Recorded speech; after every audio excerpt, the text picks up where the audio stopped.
Look that way for me, buddy. Perfect. Let's do this. Okay, live caricature time with me, again, AJ Jensen.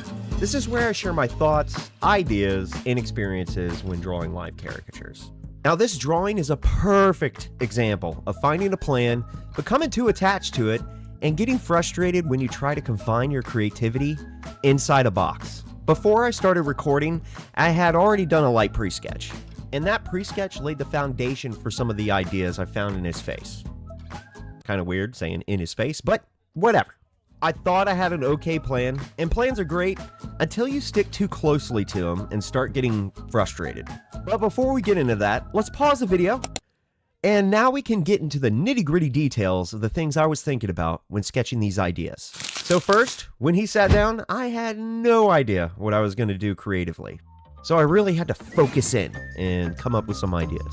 And the first thing I really noticed was the sharpness of his features. His cheekbones felt sharp, his downturned eyes felt sharp, his chin was chiseled and it felt sharp.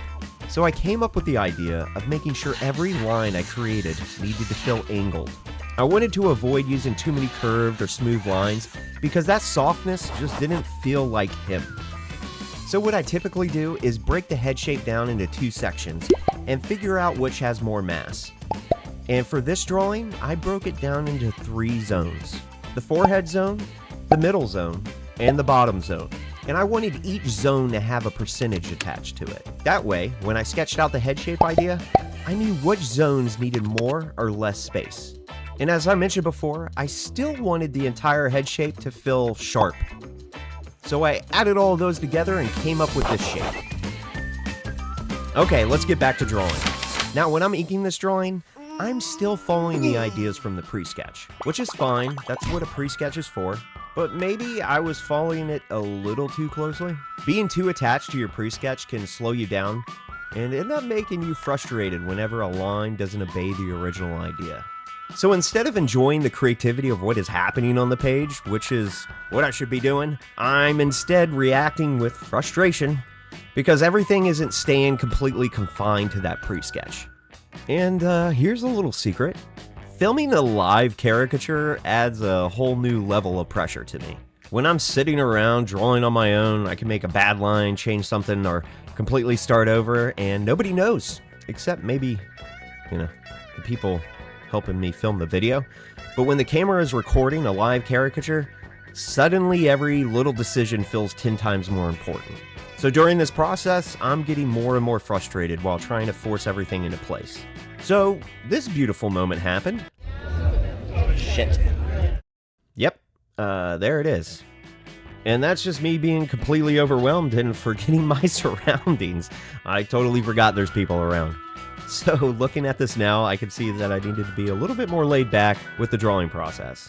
I needed to relax, enjoy what was happening on the page, and stop trying to force every line to match the pre-sketch perfectly. Because when you put too much pressure on yourself, sometimes a bad word slips out, and suddenly you look unprofessional with everybody around you.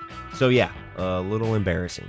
But the funny thing is, the drawing wasn't ruined, and it wasn't really going that badly from what I'm watching here. Once I started letting go of that pre-sketch a little bit, just like, hey, I'm gonna do my own thing, I actually started enjoying the drawing process again.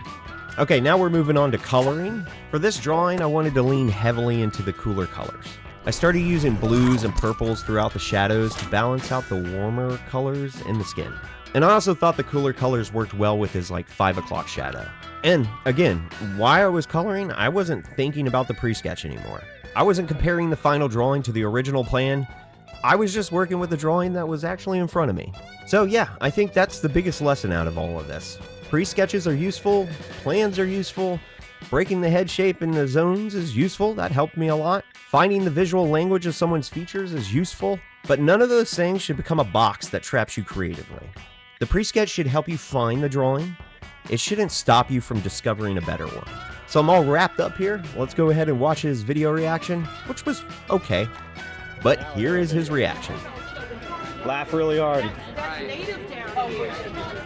Oh, that's native down here. But that's native. You ready? I'm ready. No, don't get me wrong. Boom. Demolished. I did that yesterday. Okay, nice. Wow. You dig it? I dig it. I dig it. Perfect. I love it.